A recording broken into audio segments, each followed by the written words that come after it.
whatever state, the Ministry of Land. And then the first thing is to do what we call a registered survey in your name. Okay? So that means that if the Ministry of Land, the Surveyor General, is written that this plot belongs to you. Once that is done, the next step, if he doesn't have COO, is to go for CO.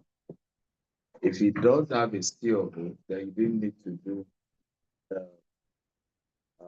yeah, you still need to do what we talked about, because most times the COO is over a large expanse. So you still need to now survey that specifically for one to you to say, yeah, you gave COO to all this land, but this particular portion, and I'm getting the register survey. Then the register survey with the deed of assignment is what you use to get what something called governor's consent. That's if the land has COO. Yours doesn't have COO, so you want to do register survey, and if you want to personally go for the COO, you go get the COO. Now, typically in Nigeria, once a land has a COO, the price more than triple. Yeah.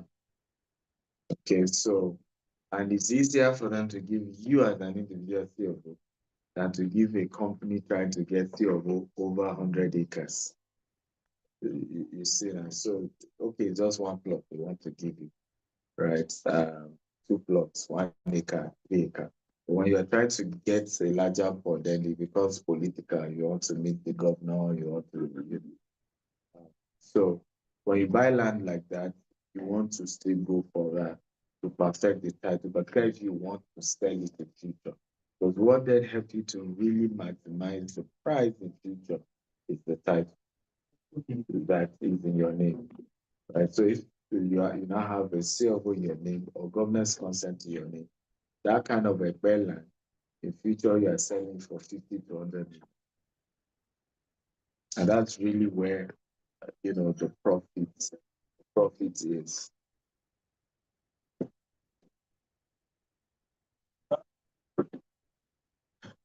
Why are you late? Because I'm at work today, so I called and I'm not informed. Work. It's okay.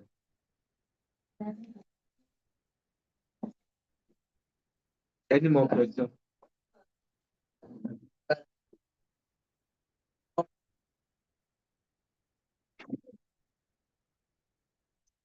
Yeah,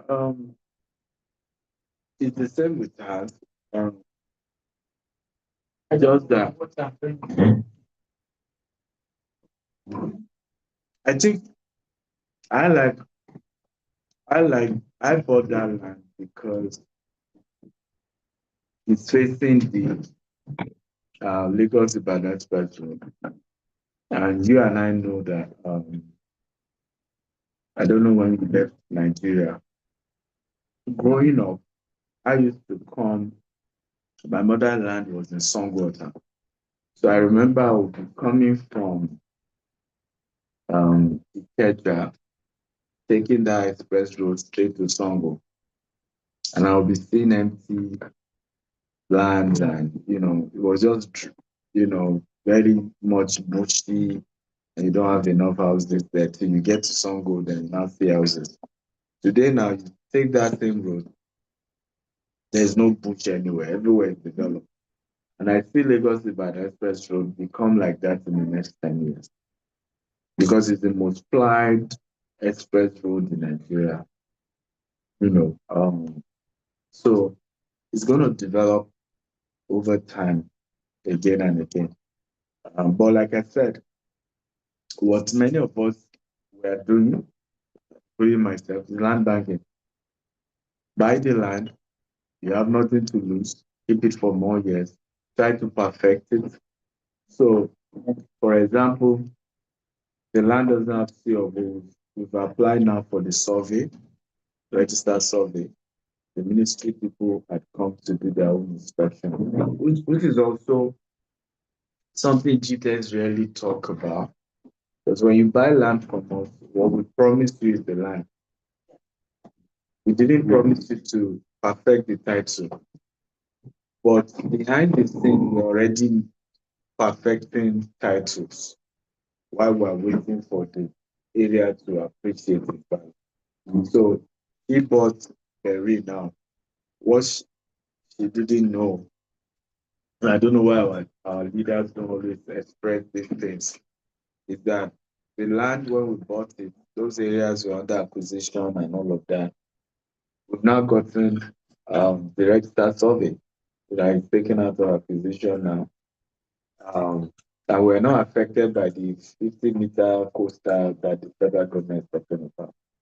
So, and if you go to allow the Ministry of Land for the agenda, you see our name there with, knowledge as the owner of that place now. So even when we buy this large expanse of land, behind the scene, we're trying to see how to perfect it on behalf of everybody. We don't just do the 50% that is our own.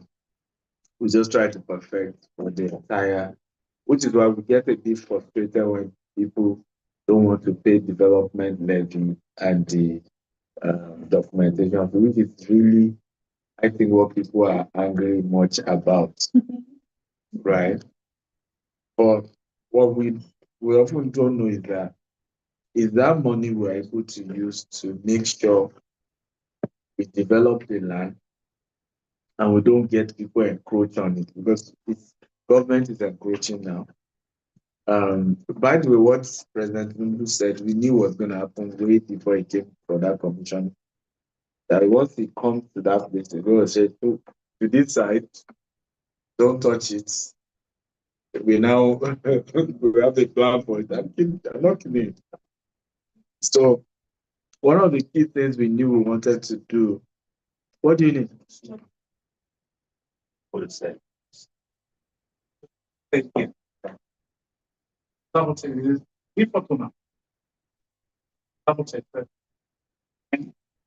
Are you taking yours? You are late come. I don't want to. Yeah. The favorite? Which thing? How like it?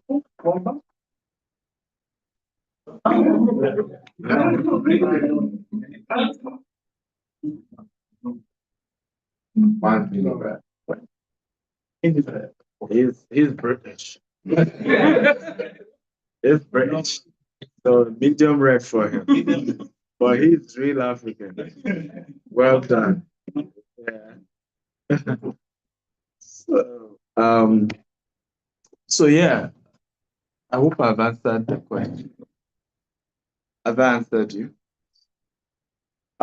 This land banking for now, I think in future you can look at it whether as 5 years from now, 10 years from now, you can look at the area and say, if you have the resources to build maybe a block of flats and then rent it out, live in one, or rent out everything, or do you want to just sell them and cash out? It's going to be your choice. But mind you, even when we perfect the title, like as we're doing register survey, we're working on the C of O. But like for you guys now, we're gonna write you for the C of O payment, right? But when you must understand that I think it's a partnership that we need to. I think sometimes the issue is lack of trust. I keep saying this, right? We find it difficult to trust each other.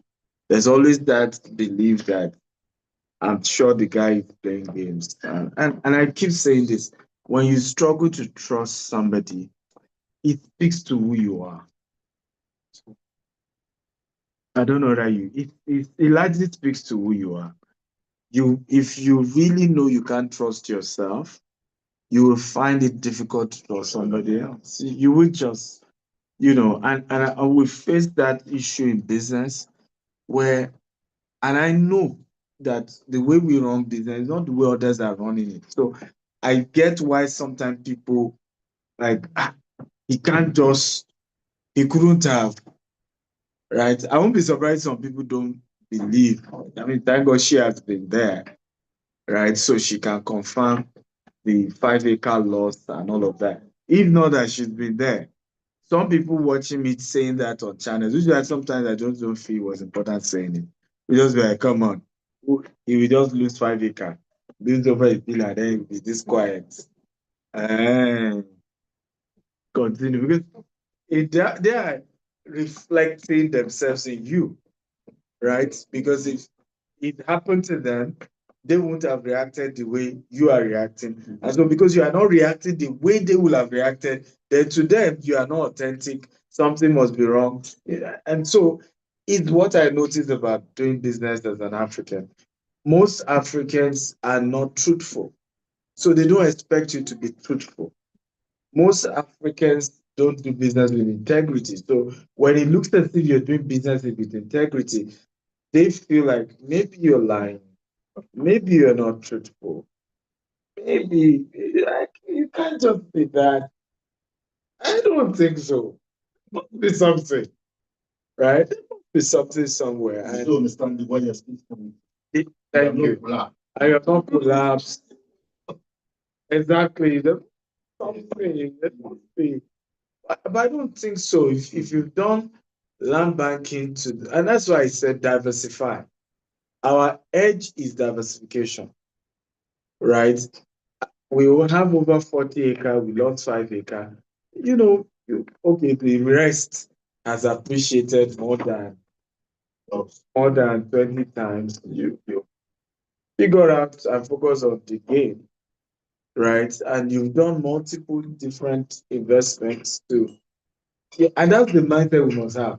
There will be losses with investment. It doesn't matter with GTS or with anybody else. Investment comes with a risk. But have the mindset to say, I will diversify enough that even if I lose some, the ones that I will gain, right, will cover up for the ones that I lost. It's as simple as that's how all of us do. Elon Musk last week or 2 weeks ago lost $35 billion in one day because he spoke against the president. Right? Is he not the same Elon Musk? Right? Is it not the same Elon Musk who gained? How much did he gain when Trump became president? I think he gained, was it 75 billion or what? When Trump became president, maybe 200 billion. He gained, huh? He gained more than he lost. Yeah, he gained about 100 and something billion. Right? So that's how business work. I have this quote. I said, we are our latecomers. Come. No, let her call me. Why is she going? She's shy. I know she's shy. Challenge is just where. Yeah. Sorry, sir. Sorry for coming. I will take your question. Yeah, you are late, so I know. Take your time. Are you done with your thing? Are you sure? Take your time. There's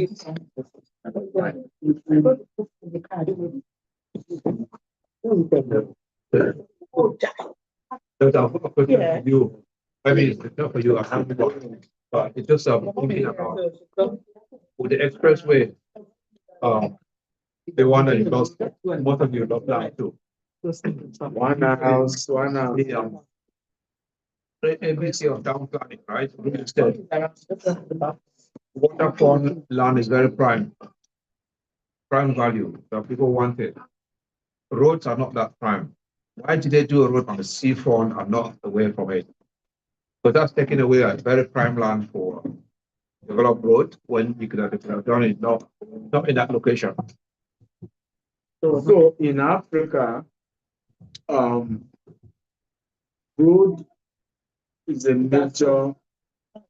In Africa, road is a major source of growing the value of land, even more than train, even more than more than train, and even airport is just the exact environment of the airport that appreciates the value. Yeah. But road in Africa, because we still move most of our goods and services via the road. right? So the entire stretch of that road gets value, in Africa. So number one driver of value for land in Africa is the good road.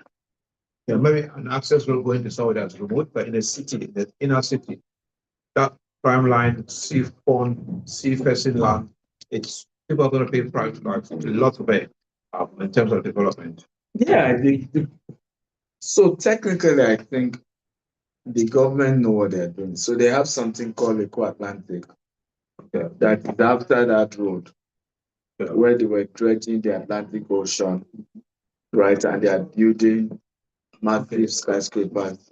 Yeah, So I suspect that what they are doing is a technical land grabbing strategy okay. to take over the entire seafront, using that road to demarcate.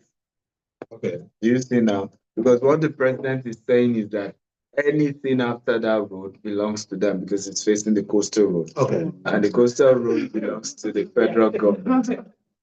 Right? The coastal road belongs to the federal government. So what you could see is a whole takeover straight from Lagos to Calabar, taking over the entire Atlantic Ocean. Right? And building skyscrapers. You said it in one of the law, I mean, India of laws. The federal government has The to the code. 1978. Yes, has to the code to the sea. Yeah. You know, so they don't negotiate with state or anybody their land. So it's easier to build roads straight to their land than go inside and negotiate with landowners and all of that stuff. You don't need to look for it. So that's why. Just simply their land, just under the law. That's what we do. They're 50 meters off the coast. They are I think that's belong to the federal almost belong to the federal government. Yeah, every country. Is it general? General? I think it's almost every country. Come on. Oh, the same? Oh, okay. So you can listen or buy from the government. Okay, so They thank can you. go both ways. Open our minds to it. So one of the problems.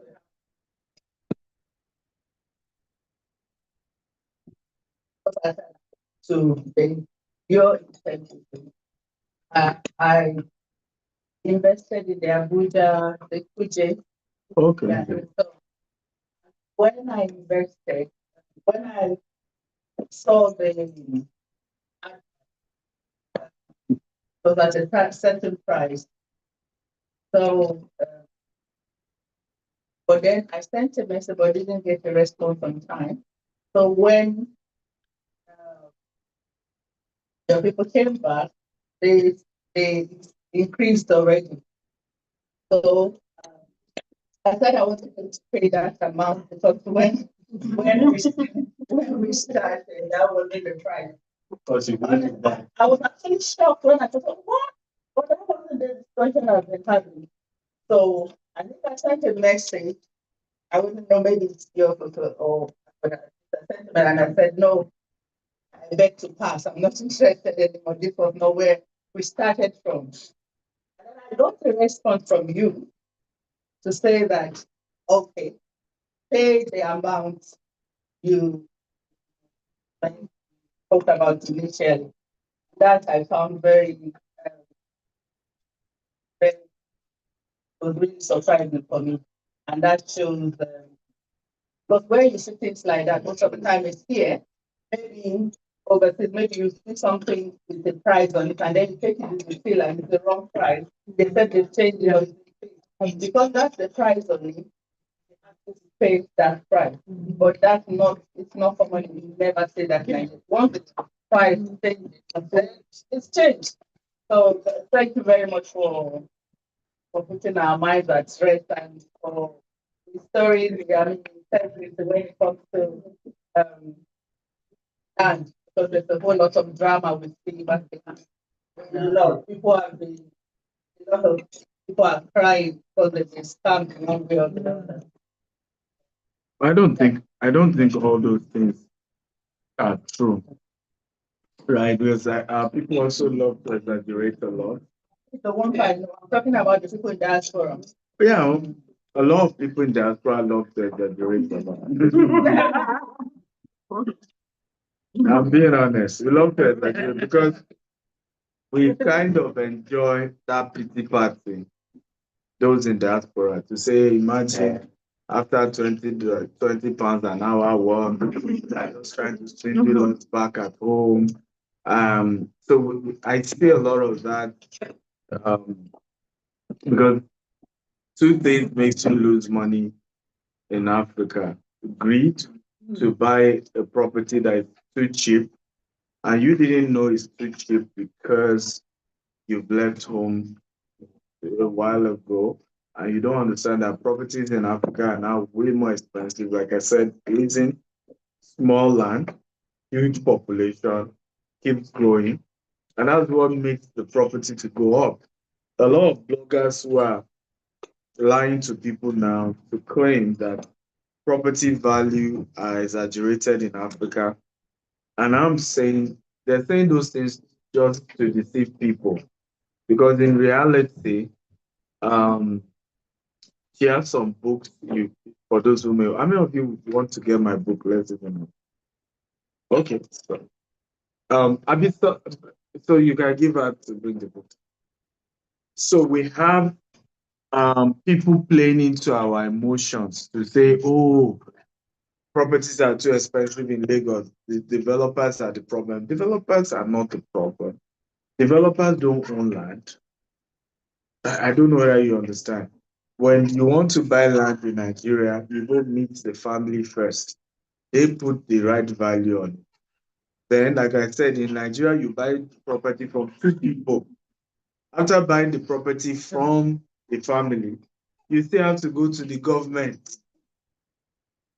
Now, if you choose to buy property from government, you don't buy from family. The day you enter there, family will start attacking you with thugs and all of that. So you're having to pay property price twice.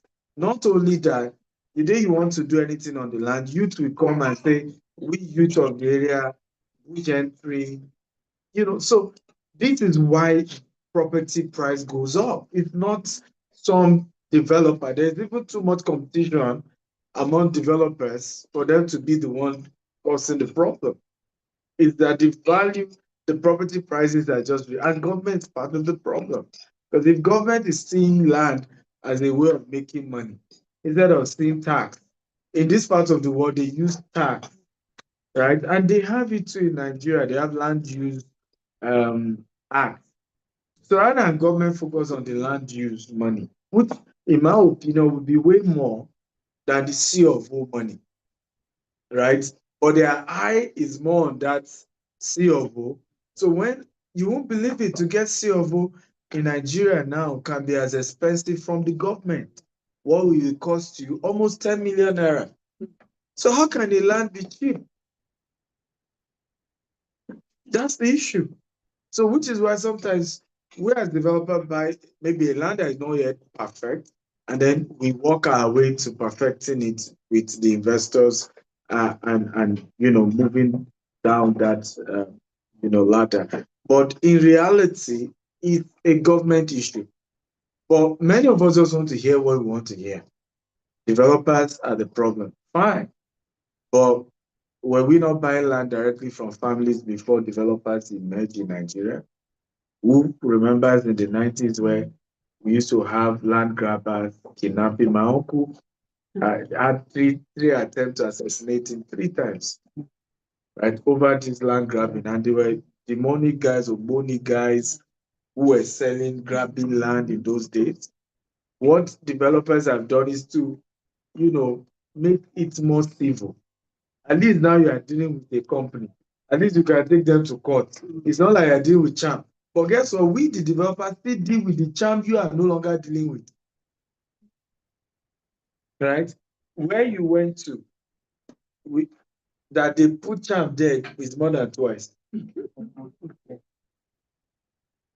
Right? We still have to settle the issue, resolve, use the Holy Spirit anointed the place. You know, she's British. They won't understand. Right. So we still go about. So for me, the fact that developers have stand in the gap to help, make it more civil is even why many of you in diaspora have some chance. Most of you in diaspora who still deal directly with families. How far with the land? They sold it to 10, 20 people. The most powerful one eventually will be the one to get the land. So but again, Africa love to fight their heroes. That's why until they die. Right? It's a thing. That's why we lack heroes. Somebody's some people come in, try to solve the problem. Say, no, now they're the problem. They are the ones. They're the unfair. And we forget easily what people are doing for us. I think the entire growth we're seeing in the real estate space was because developers showed us.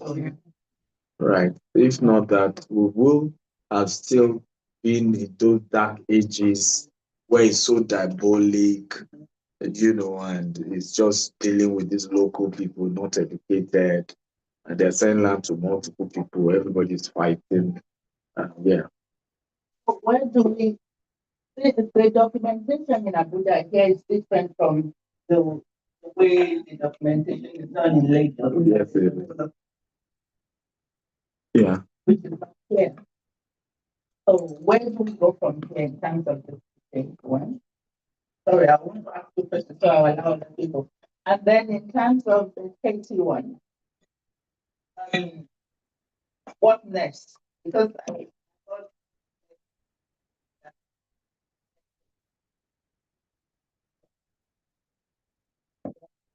where? Well, good question. So Abuja is a bit different.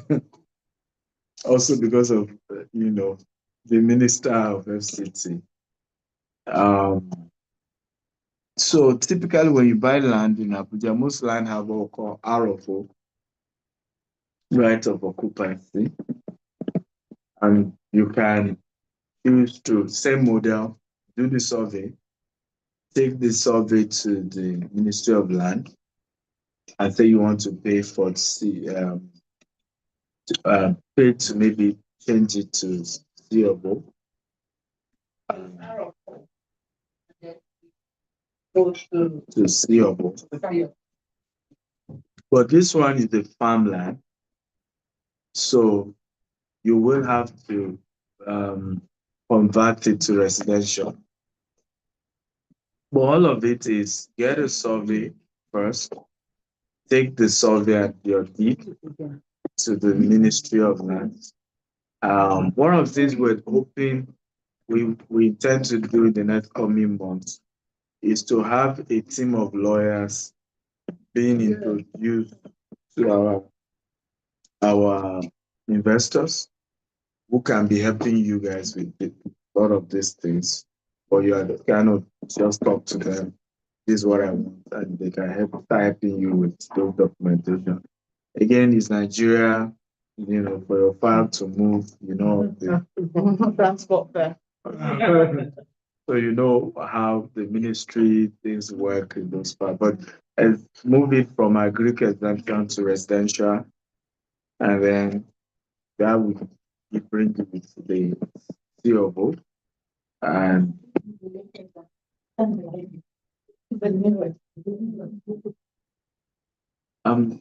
do we even have those things? Yeah. Okay. So I hope that, so let me just, I will take your question once I take the second one. So the second one is the Katie. So for Katie, yes, similar to Nigeria but different. So in Texas, when you buy land, and that's funny because in Nigeria you're trying to move an agric land, you're trying to move it to residential. But in Texas, you are the one to rush to go and get what we call agri exemption. And the reason we do that is because of the tax. So on that 100-acre KD1, for example, we will have been, not KD, Brookshire. We will have been, Brookshire, not KD. We will have been paying over $100,000 every year, which. The one I just invested, not the land. Okay. Syndication. Oh, okay, that's fine. So, but let me land on one I'm sharing. So when you buy land, you go get agriculture exemption because we will have been paying on the book here is 100 acres. We will have been paying over $100,000 every year in taxes. But by getting agriculture exemption, now we don't pay taxes. We lease it to the farmer. The farmers pay like $2 per acre. And that money just goes towards paying the taxes because the tax on it is less than $100, just there about because we are doing that. We got agriculture exemption. So you see people say, why are they farmland in Texas? It's because of tax. That's where I think they do something similar in the UK as well. Some of the outskirts where you're farming on it, you pay less in tax. Oh, yeah. Why wait for planning? Exactly. Why wait for planning and all that? So we do that while waiting to now do planning, permits, all of that. And apparently in the US, it's similar to the UK. The permit can take you 2 years. It can take a while. So, for example, those of you who just did complications, you just invested for returns. With the permit thing delay, because we're supposed to by now have started building, start selling, make enough money to start paying returns. But that hasn't happened because of the permit. But the good news is that we have one that the permit is being sorted. I think we should in July start construction on that. So we're hoping that we can speed up the construction. Maybe by December, we could be through with some of the units. And at least we maybe hopefully soon start getting cash flow to distribute to investors for that. But we still need our US investment still needs a lot of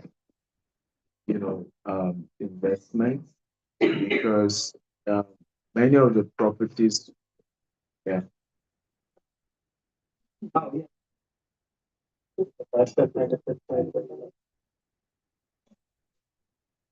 Because many of the investments we're doing in the US is that we're getting institutional investors who are giving us 70% of the money we need. And then we are to raise 30% of the money. So we're supposed to raise about $60 million. And we haven't even raised $10 million. Yeah. So it's been a bit tough, raising funds, particularly, like I said, with so much fake news, it just muddies, the waters. So we're hoping to, and that's why we're doing a lot of these investors and for people to at least hear from me directly. I can assure you that the opportunities in the US is real, both in owning land, and I encourage as many who can afford it.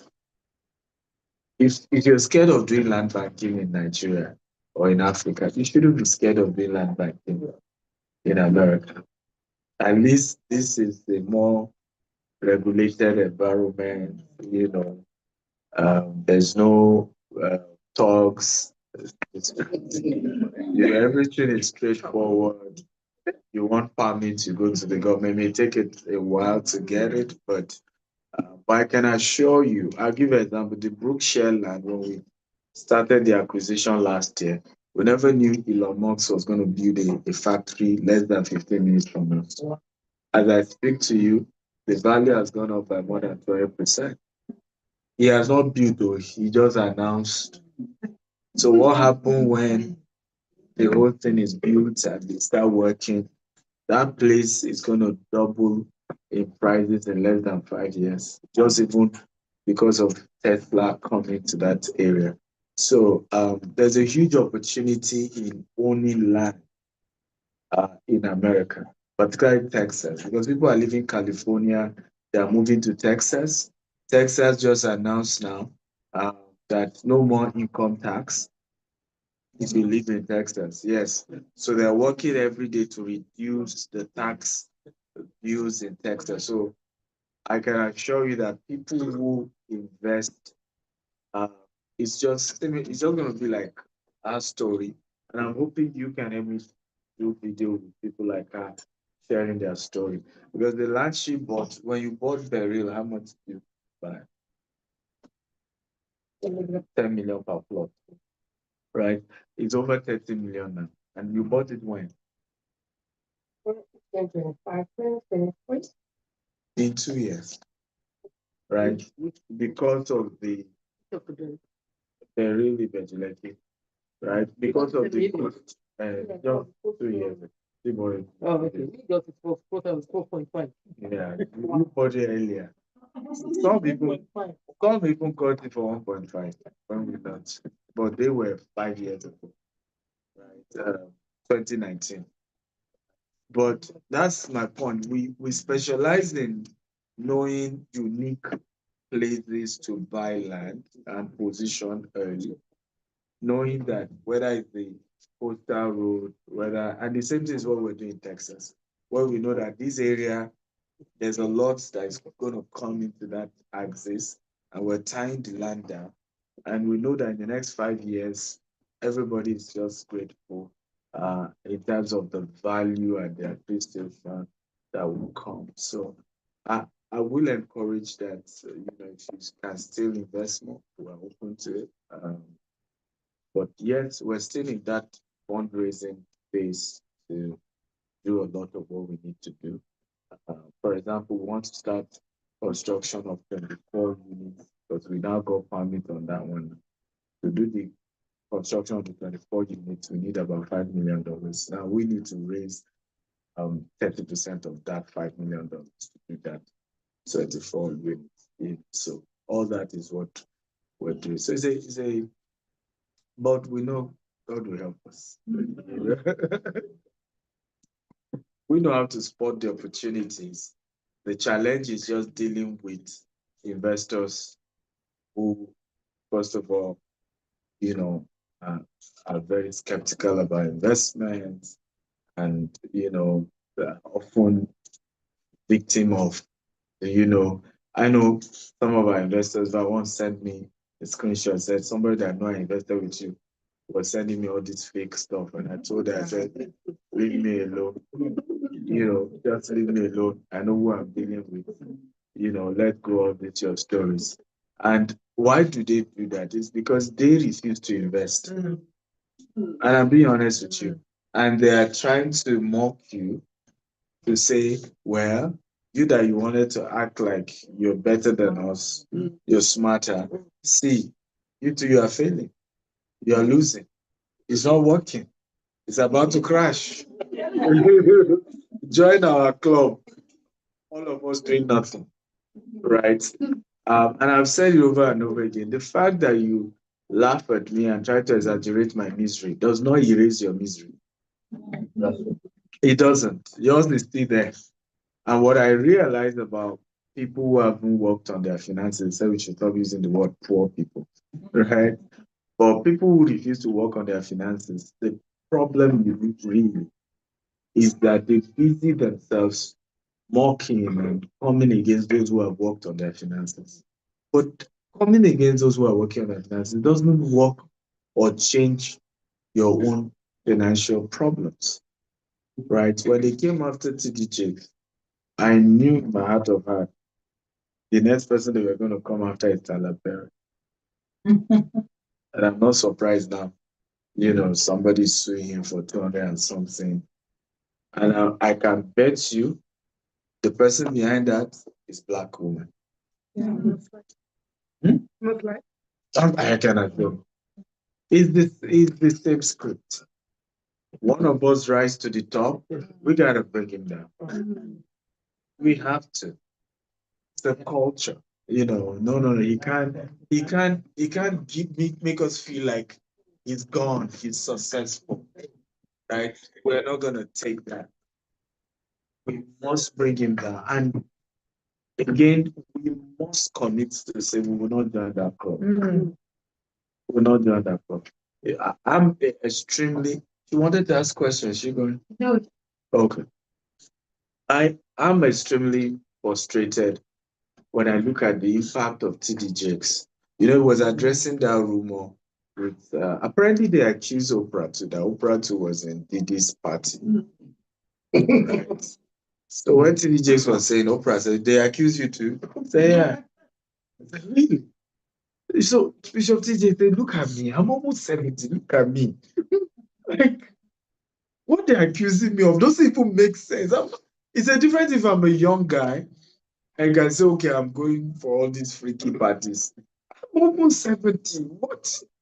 I see how I look, Seth. I mean, so, but it's just something that our people just love doing. Just love seeing him. And then we all gather, yeah, to fight a fight. So, but you're hearing it from me. I'm not going to reply anybody. If I regretted a few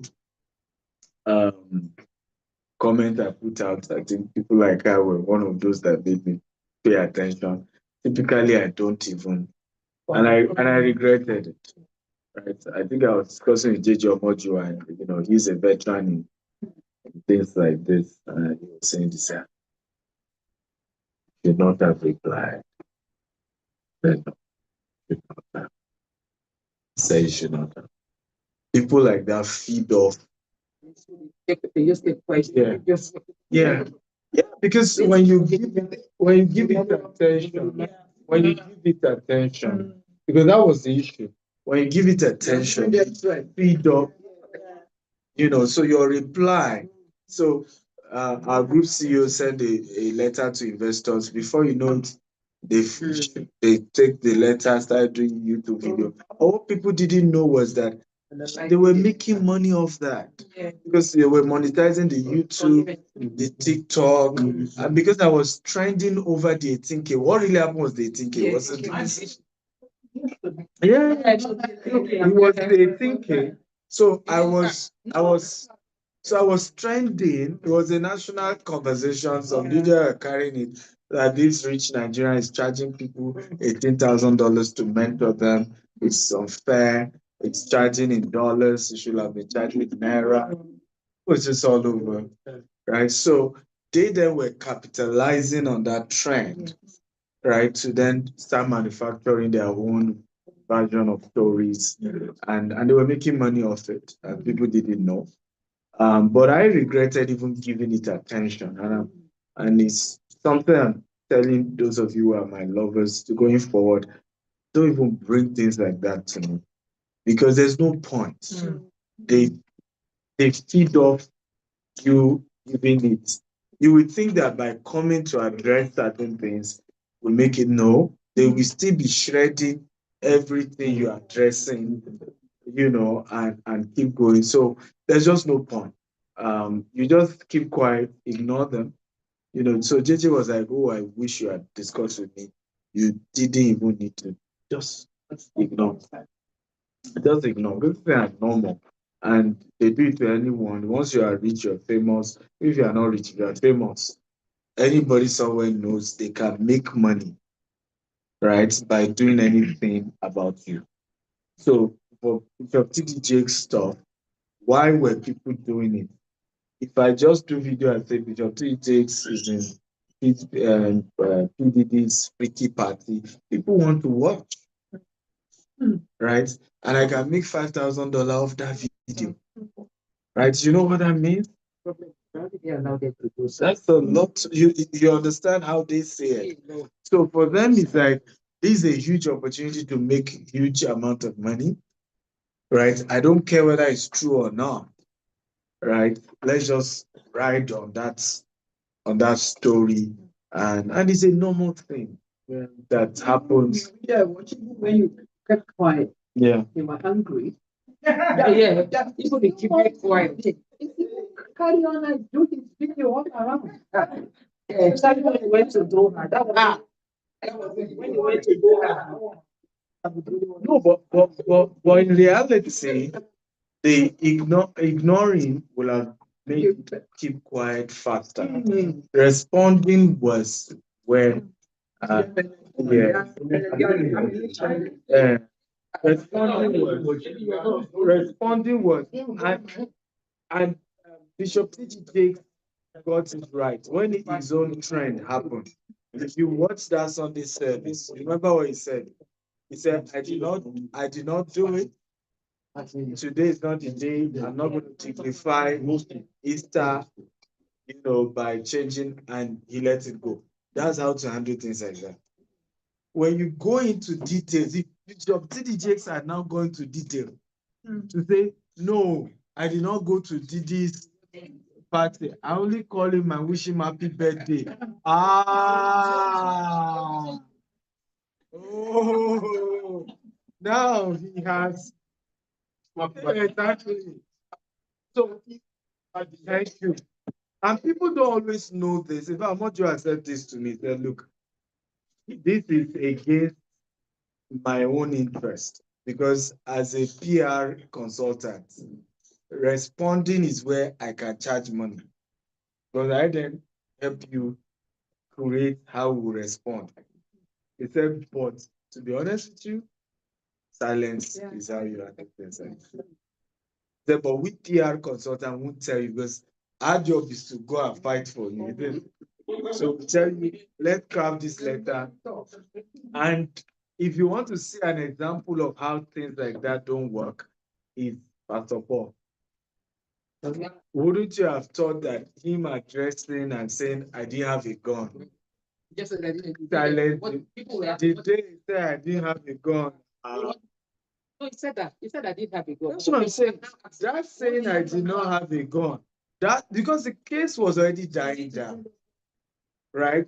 As soon as he then say, Comeo, the thing, it took fire more. So we must understand how this PR thing works. And there's nothing you can do, it will happen. I mean, okay, what did Tyler Perry do now to make his movie is even trending #1 on Netflix, is doing well? So why will somebody just come and say I'm suing 200 and something? But guess what? If you notice, it's in timing with his growth, right? Biggest movie, right? Highest 1.5 billion view, one of the biggest records in the history of Netflix, right? And it's at that point somebody's suing. So these people plan it, right? Thank you. So I'm trending for 18K suddenly. So I mean, you should have looked at some people are like, we can leverage on this guy trending, make some money, Exactly. and all of that. But the answer is just keep quiet. You answer them, they keep coming. So when I went to Harvard, I'm told that they were even doing video to say I wasn't in Harvard, it was online. But as God will catch them, by the way, I didn't know this until I finished my Harvard. So every day I was doing thank you. I didn't even know. So every day I was also doing video, even in class, lectures. So, and I think that's why they kept quiet. Right? Because those videos, after a while, you become a fool. Everybody like, there's no, listen, this guy is there. By the time the Nigerian party we did for my colleague in Harvard, everybody was like, even those watching them stop watching. No, it was a Nigerian caterer in Boston that did the program. Yeah. No, it was like an hostel. The room is even smaller than this. I think it was the smallest room I've stayed in a long time. I really felt like I was a student. But I had a great time. And Harvard helped me because it helped me to move off that negative. I was distracted from all of that. And then they also give us a coach. So more like a shrink. And I've never had a shrink in my life. So we had all those conversation of what happened. But at some point he said to me, he said, don't worry. You now have Harvard committee behind you. You can leave all this your Nigerian. All these your Nigerian people don't appreciate you.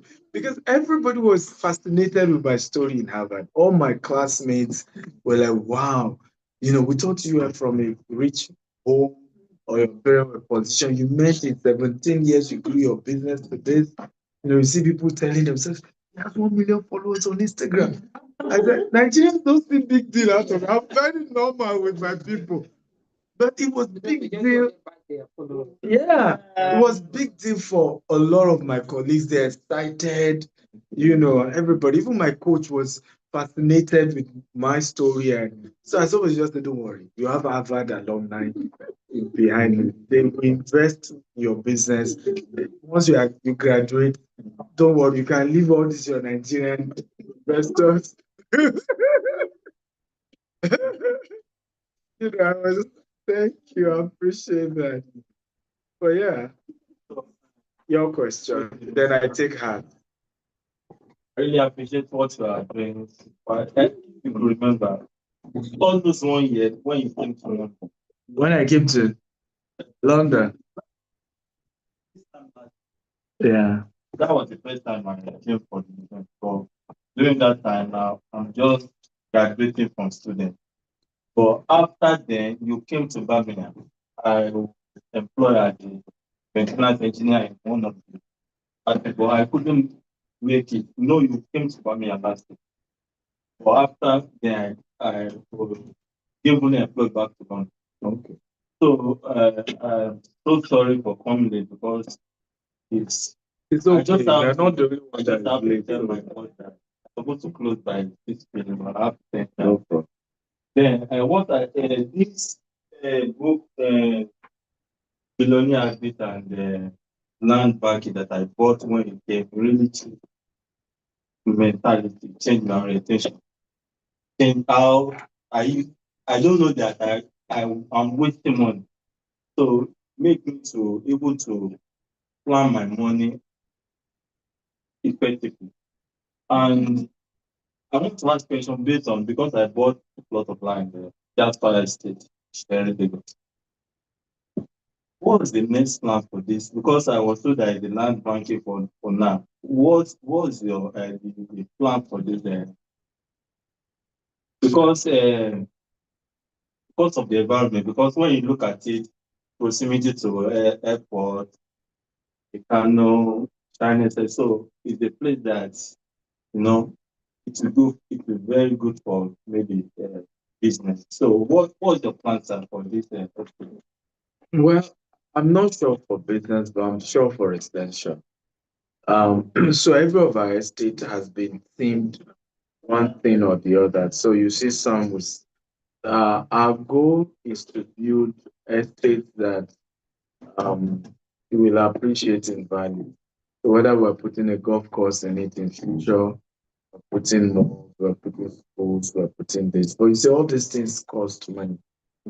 What people didn't know why we decided to expand to the US was because when we analyze what we will need to build or develop all these estates we have, there are over 30 of them, and we're intending to add the 200. We realize that we will need over $20 billion, right? Even Nigerian government is not able to get that kind of even Nigerian government. So the best solution we discovered was that we could expand internationally, like begin to build estates in US.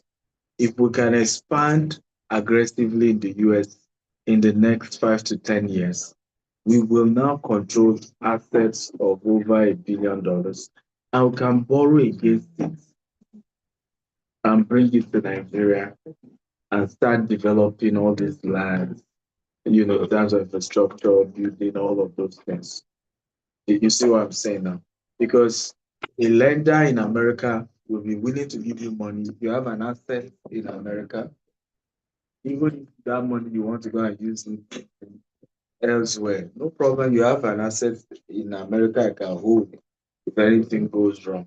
So that's the structure. That's the secret we're having. And we see this as a game changer for the nation. Because when we start bringing billions of dollars into the country, imagine how many jobs that will create. Imagine lives that will be touched by those kind of decisions. Are we together now? Um, Imagine how it will change, and more people making money. A lot of you are buying these properties, I mean, I know a woman who bought a land in Banana Island. True story. This is not exaggeration. Way back for as low as less than 20 million naira. The same land they know we're not talking of house, land alone today in the same Banana Island is worth over 2 billion naira. Right? So for us, that's what we see happen with our estate. But sometimes people want to compare us with other things that are not realistic. Now, I'll give you an example. How many years did it take them to build Banana Island? And that was federal government, plus state government, plus private sector. Ladies and gentlemen, over 30 years. So in the 1994, 1995, if you live in Ikoyi, Banana Island was Stanfield, and that's where young people used to go and learn how to drive. And they finished selling it, but nobody was living there. They've even done the roads. But it was just there. But today, see what it has become. So when you're doing estates in bulk, right, all these 20 acre, 30 acre, 100 acre, 200 acre, it's not a short time, same thing with VGC. Go and check VGC too. It's over 30 years, right? So it's a long time. But you see people say, which estate have they finished building? Right? And then they have by time, yeah, you probably are also ready to retire and to have the funds to develop the land, which is what happened to many people in Banana Island. When many of them were civil servants, either working for private or ministry or in the military, right? They were paying those land, they just had to, they didn't have money to build it, right?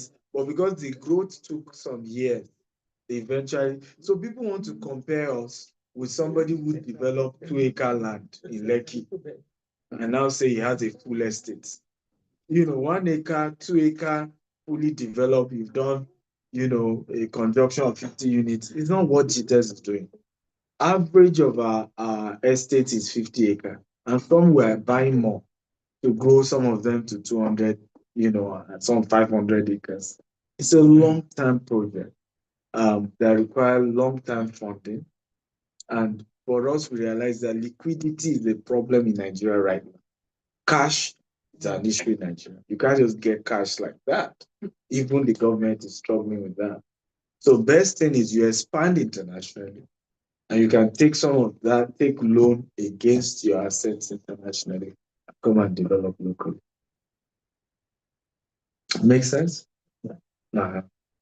But in terms of you as an investor, land banking is land banking. You can't lose, right? And you got a good deal with, that place. Share is that's, it's just close to Lagos.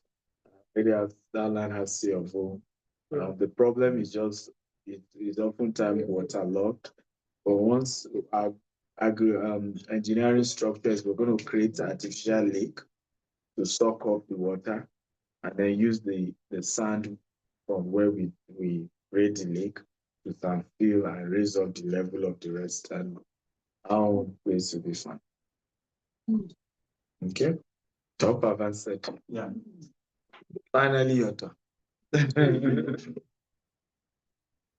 If you have the knowledge that you have now, okay, and what would you give yourself advice when you just start?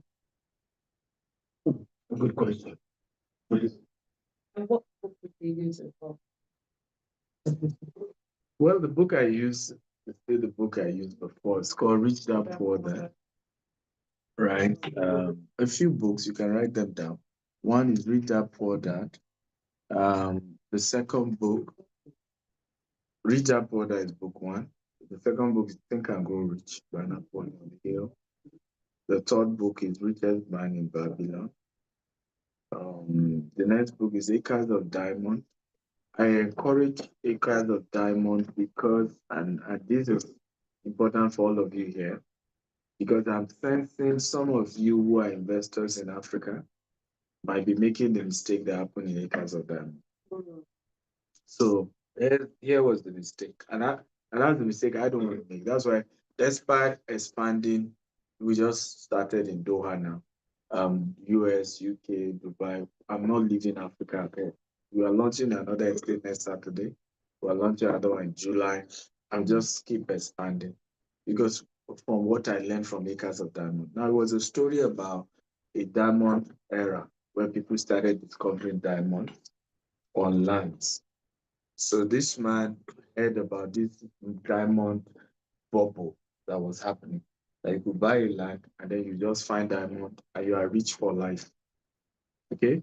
So he decided to sell his land, okay, to go and search for land that potentially have diamonds.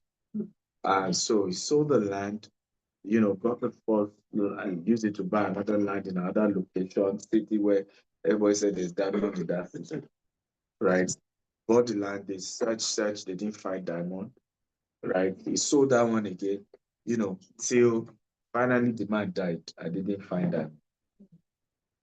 Now, the man he sold his original land to, right, was because there's a river on the property. So it was on that river. He goes to the river to work and all that. So you always see these stones that are shining, right? So if we just take this because they're just shining, take it, drop it on his table, right? And he had a huge collection of those stones. So one day, the neighbor of the former owner, who knew also the former owner, came to visit them and then said, "What is that?" "Oh, they're just stones by the river on the land. We have, by the way, there are many stones like this there. I just pick." "Ah, it was what the former owner sold this land for. He was looking for this." And that land became one of the highest concentration of diamond in the world. Yeah, I think it's true last year. Right. So, and I read this at the age of 18. So you see why I'm resilient. Because it taught me at so early that look, what you might be chasing might just be within your reach, and then you and I see people do that today. I see people walk away from some of our investment. I'm like, I'm not a fool. I put my money into this land. If it doesn't work, I will have gone away. If people say, I want my money back, I want to bury my father, I want to bury my father. Like, something must be wrong. But I bet you people like that have not read Acres of Diamond. Because when you read it, you start seeing life from a different perspective. I think, I'm not going to, there may be diamond where I am right now. Right? So I'm not going to give up. So for me, that's how I see our investments in Nigeria. It's challenging. I've just lost over $1 billion, right? But I see it as the Acres of Diamond because I'm analyzing, I'm saying, hey, the rest of the world is dropping in population. Data shows that Nigeria will be the largest, Lagos will be the largest city in the world in the next few years, and Nigeria will produce 8th largest city in the world. Where will these people live? They have to live in their house. Right? If Lagos becomes the largest city in the world, anybody that has 600 acres in Lagos is a multi-billionaire by just having land. Which is part of what's going on today. People don't know the crisis in Lagos is the crisis of rent. It's no longer affordable. Right? You're seeing ridiculous houses and they're just telling you pay 50 million to rent a house, pay 30 million. But what the bloggers are doing, who are just empty skull anyway, is that it's population growth. That's what drives. Is that what's happening in London? Right? I'm paying in my room here. The room I have here is about this size, and it's about over £300 a night. Right? In Houston, I will have 3 of this. My living room will be double of this. I'm a king. Right? We less than $300. Okay, but what happened as population grew in London? All the houses started becoming so small and extremely expensive. Extremely. And it's just to central London. Some other, if you go to the outskirts of UK, it's still big houses there, right? So, and cheaper. So people need to understand what drives real estate is population growth. So if you have data that you are buying in a place where the population growth will be ridiculous, and then you choose not to invest, something must be wrong with you. Why are we investing in Texas? It's not mistake, it's data that businesses are leaving California because of the ridiculous tax and the crazy governor they have in California. And they are coming to Texas. Texas law is friendly on tax. So more people are moving in, over 500,000 last year. This year is hoped to be 1 million people moving to Texas. Yeah. So there's a boom. You want to go own property there because guarantee if the population keeps going, your property is going to go up. It's the rule, right? It's the rule. So you have nothing to lose. Okay? I hope I've answered you. I give you books now. Okay. The other books, I have them here. I'll give you the advice, but the books are important. Trust me. Because the advice is also in the book, and a longer advice that is not this short, and it's more realistic. So the Billionaire Habit book, I will recommend you get. Right, Billionaire Habit book. I authored that, and it's a good book, and the Billionaire book. But the advice, huh? No, there is series. So it is the first series. I'm recommending it to her because it's the series 1.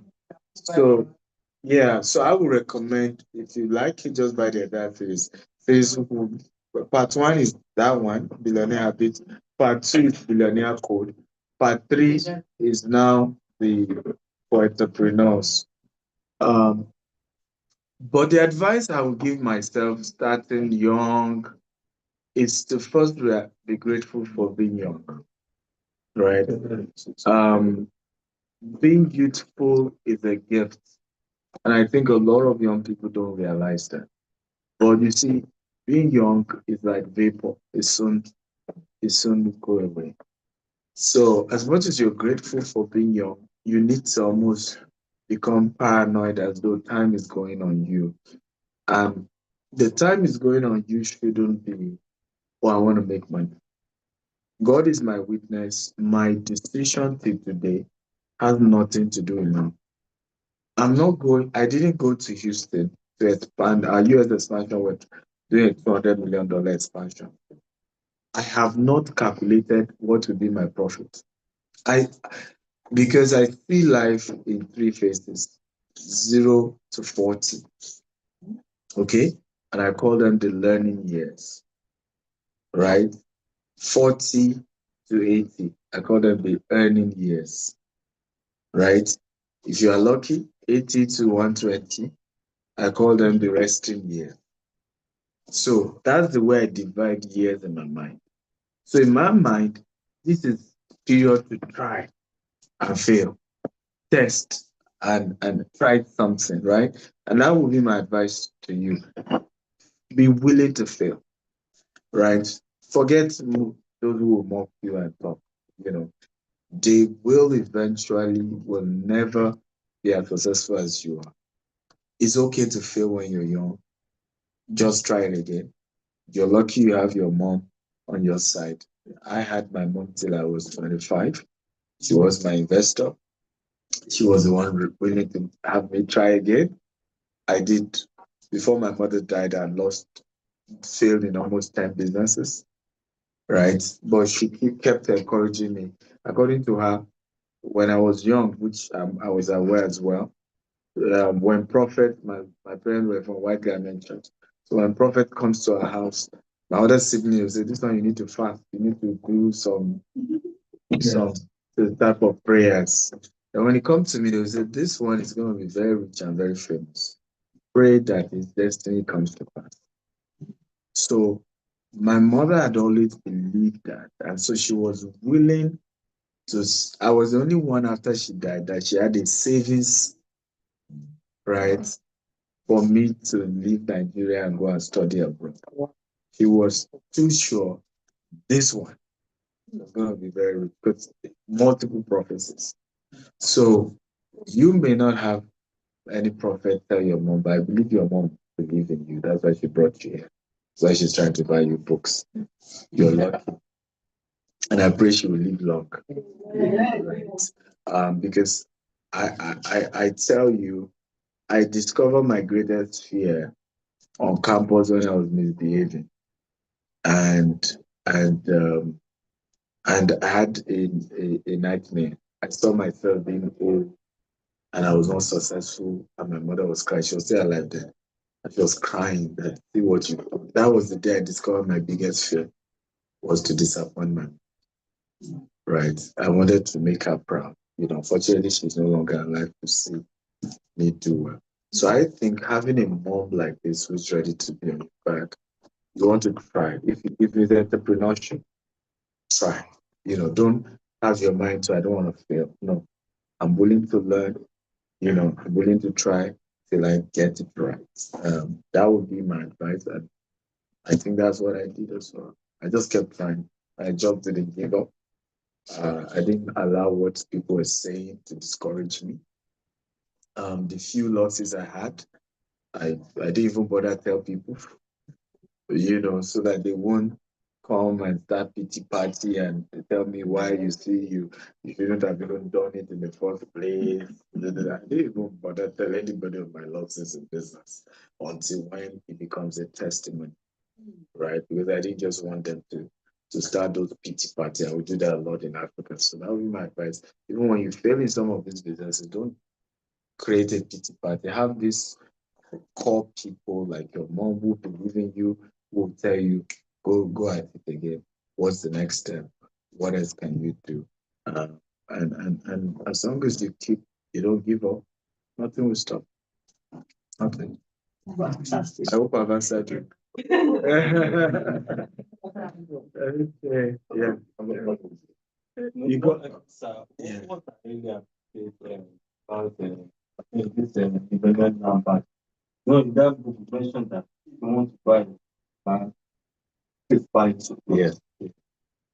Because when this Isheri favor, although it's a crash program, 20 million naira per plot, just say, okay, with the faith of 3 months, I say, let me go for it.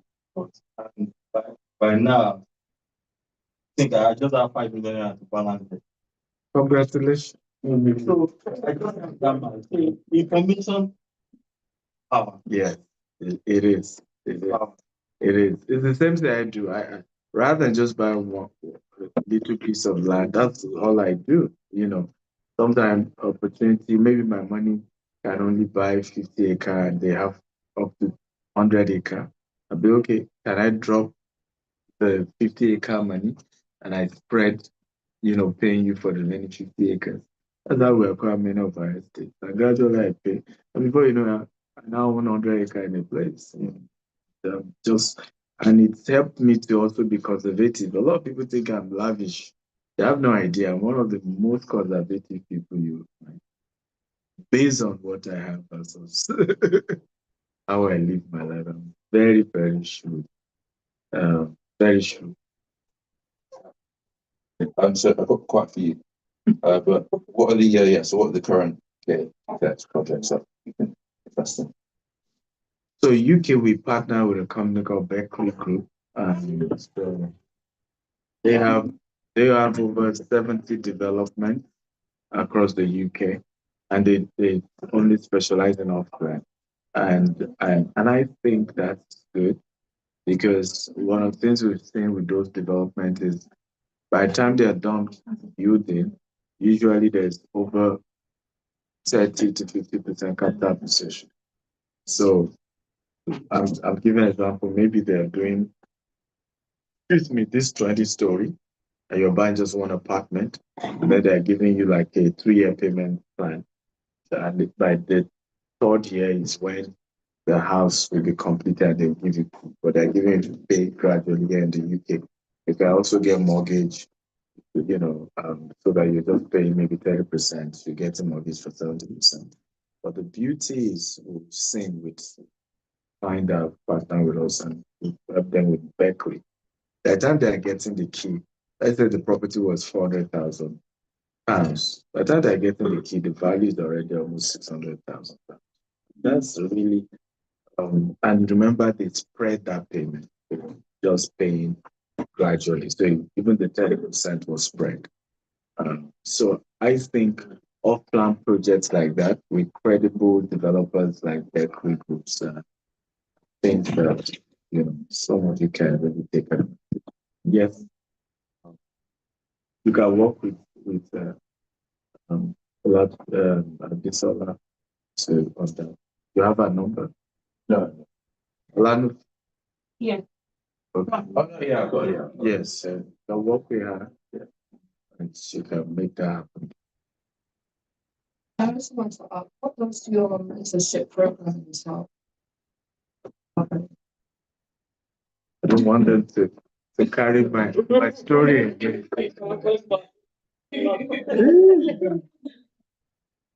So I actually have different mentorship programs. We have something called, by the way, we Abisola, can we get from reception a sheet of paper so we get all of you's information? We're doing a very big conference and I want to invite all of you. It's called the Business Growth Conference. 26th and 27th of July next month. We have Dr. Cosmos Maduka coming. I have a good friend of mine who sold his business as far back as 2008, the British, for $500 million.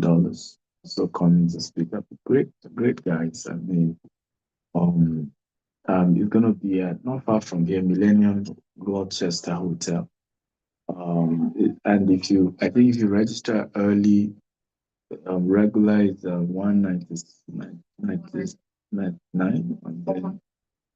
and then if you do the VIP, to involve dinner, so it's 2 days. You're also going to be able to have one-on-one session with Dr. Cosmos and other speakers. But you can. I just don't. I think I want to register and invite people. Because what we're trying to do is a business revolution with our people. Somebody asked me a question, so why have we not produced, a black mayor, here in the UK or prime minister? And I said, because we don't own enough businesses. You see, Rishi Sunak did not get there by mistake. It was almost richer. No, I'm talking about mayor of London. Rishi Sunak was almost richer than the royal family, what it was into. So first of all, there was trust. That if you put the entire nation treasury into his hands, nothing will go wrong. But you also see how the Indian community have come together, right, to invest. The next person you see, I can assure, even before you see any black, will be the Arabs, because they too have organized themselves well. They own some of the stadiums, they're investing in football clubs and all that. But nations don't respect you because of your degrees. They respect you because of your business, right? And that's still why you see countries ban African countries. That's the reason they're banning us. If it's based on education, we have produced the highest doctors, we have produced, nurses and all of that. But they're not respecting us based on all that. The respect is based on what money are we bringing, right? So we need to change, and it's a mindset to begin to say to our people, let's start businesses, let's start mentorship. So we have something called Senator University. So if you subscribe to that, you have access to that for 3 months. It's one of my cheapest membership. Where I've also brought what Kiyosaki, Les Brown, all of their courses are there too. But my highest mentorship, you can't join yet because it's strictly for people whose businesses is doing over $100,000 dollars every year turnover. Those are the people I accept, right? That's the $20,000 program. So it's for even so typically, if your business is already doing over $100,000, you might qualify for my yearly free, because I give people every year free opportunity to join without even paying. So their businesses must be doing over 100,000. But those who are paying, most of them already, their business over $1 million in turnover, right? Because they are the ones that can afford it, right? But if you can afford it, it's good to start with these books. Start with my YouTube. My YouTube has over 2,000 videos for free, and it's been so helpful. So many people that started their business by just watching some of those videos, right? As well as volunteering when we have events, attending, proximity, just being in the room has a lot of it. I mean, you see him sharing his story already, just from what he read from the book, how he's changing his mindset. Some of us just want to rush into this. I want to have one-on-one. And I think some of this one-on-one mentorship might not even work if your business is not at a level, right? Because there are some solutions that may be given you that you can't even afford those solutions because your business hasn't even grown. So I don't like speaking over people's head. I remember some of those books and videos, I did them when I was younger. Right? So I would, some of those conversations are relatable to where you are now, right? Some conversations I'm having now are not relatable to people who are just starting. I hope you understand.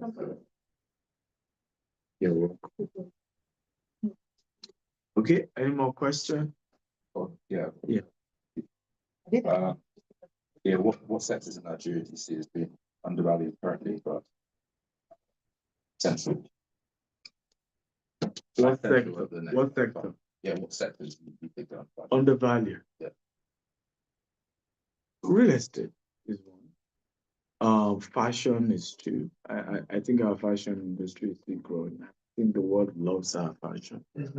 Yeah, it's still going home to still go and learn fashion. I think our fashion is still undervalued. I think our movie industry, in my view, is still undervalued. With what AI, is able to offer now, I think we can really turn around our movie industry to another level, right? If we can master AI. In fact, one of the things I'm trying to do is to assemble some of the finest AI gurus that are people of color for us to really develop AI better. Because if you're not careful, most of this AI we develop because the AI is feeding off what you're putting in, right? So if you're not careful, we will not be intentional in putting the right things into the AI for we people of color. We've even seen data that shows how AI was biased, based on the color scheme. Yeah, I'm telling you. And it's just learning. So we're the one feeding it. And so we need to begin to think of how people of color can play in that AI sector and be intentional in feeding it with the right information about people of color, right? So that the next racism will not be technological racism. And if you understand how AI will play so much in everybody's life, we don't want to be in that situation where AI is not the one discriminating against us. Yeah, and that even happens on social media. What we make, and how sometimes they flag our accounts once it's a Nigerian dominated account or African account is not the same as when you open an account from the UK.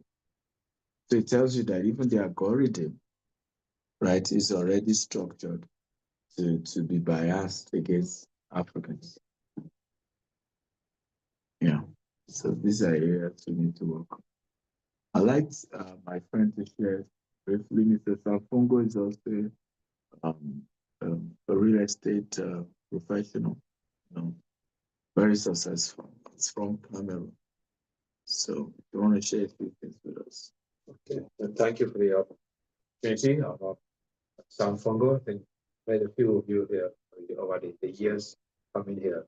I am based in London in terms of operations, but over the whole of the UK on a daily basis.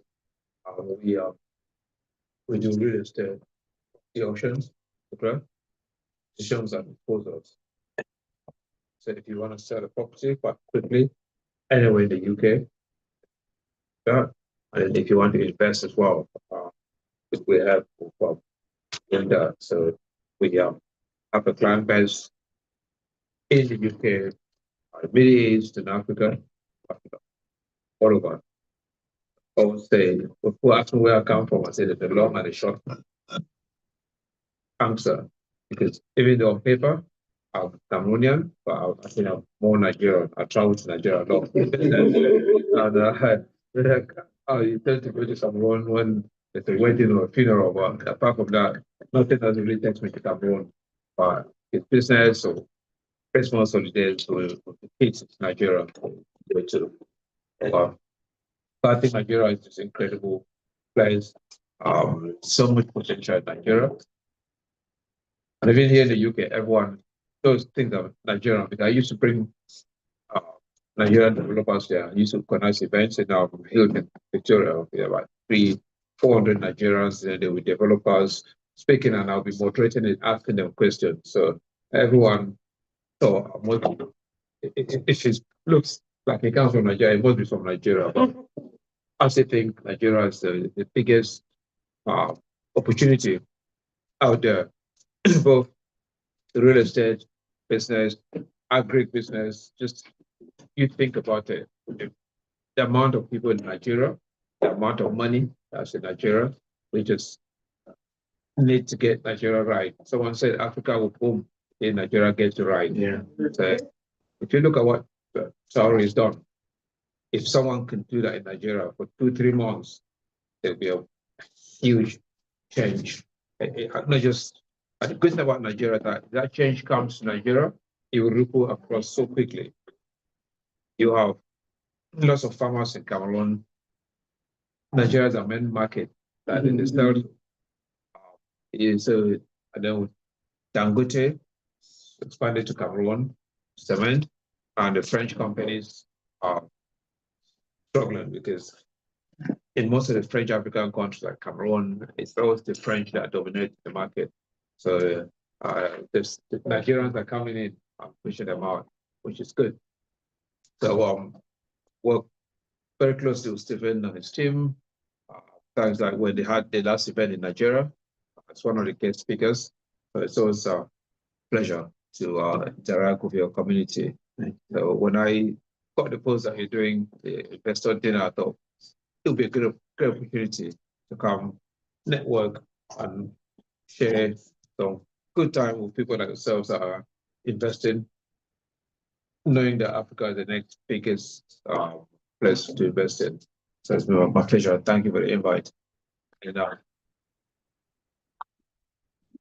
Steve, I didn't mention yet. So Jack is my wife actually. Oh, Yeah. Yeah, so all good to well, now you also Cameroonian. Yes. No wonder you didn't understand some of. No wonder she didn't understand some of. all the Omonile and stuff like that. land ownership in Cameroon is very different from Nigeria. Yeah. It's very different. It's a whole different. Of course, you do a lot in Cameroon as well. You travel to Cameroon quite a lot, so you so it's also very different. Yeah. Thank you. You're welcome. Yeah. Well, thank you everyone for coming. I really appreciate this time. And I hope we've had a great time. Try to network with a few people. Abisola is willing to attend to you. Those of us who are existing investors, this dinner is free for you. Those of you who are yet to be, it's just a token. I think she's our boss, right? And you can just see her. She will attend. Would like to take pictures. I think we can use this background, right? What do you think? Can we use this background? What do you think? This is your work. It's okay, but yeah. You need to clear that. What do we go after? Do we have somewhere we can use outside? No, they're not the one taking our picture. We'll just look around. Yeah, have a look at it. Yes, you can look around. There's a space you can. Yeah. There are some nice places. Kind of like the hotel's design. Thank you.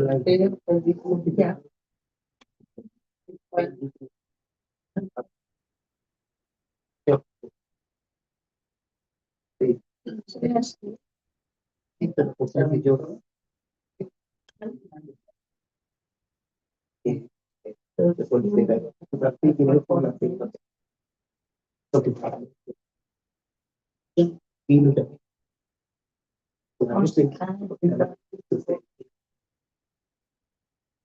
I think they know because we have even I had this session for students.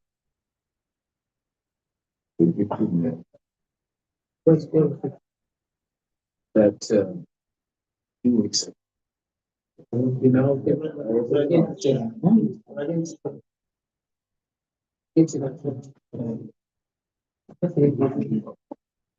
Of this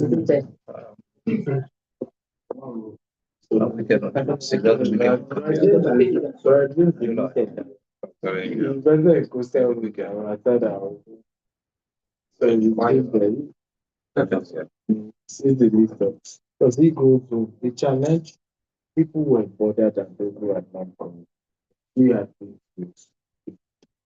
really for the coastal. But to challenge most times, people have not come back.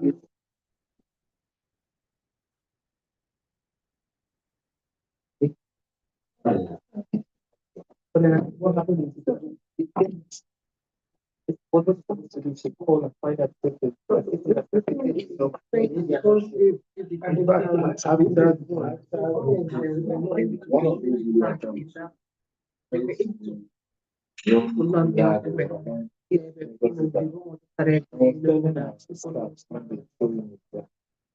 your dad should be asking for the document. The week price of yeah, you would want to do it to the video. You know, you're there for your guys. So, some of these things are just, people are just, they know. Because when we now started doing a lot about things, you might know that issue stopped nothing. In fact, our customer service team, they started calling people. Some of them were complaining that, why are you calling? You you're calling me like that. Okay.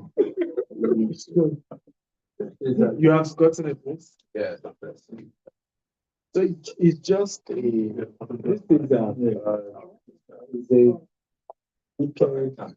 and you're not okay.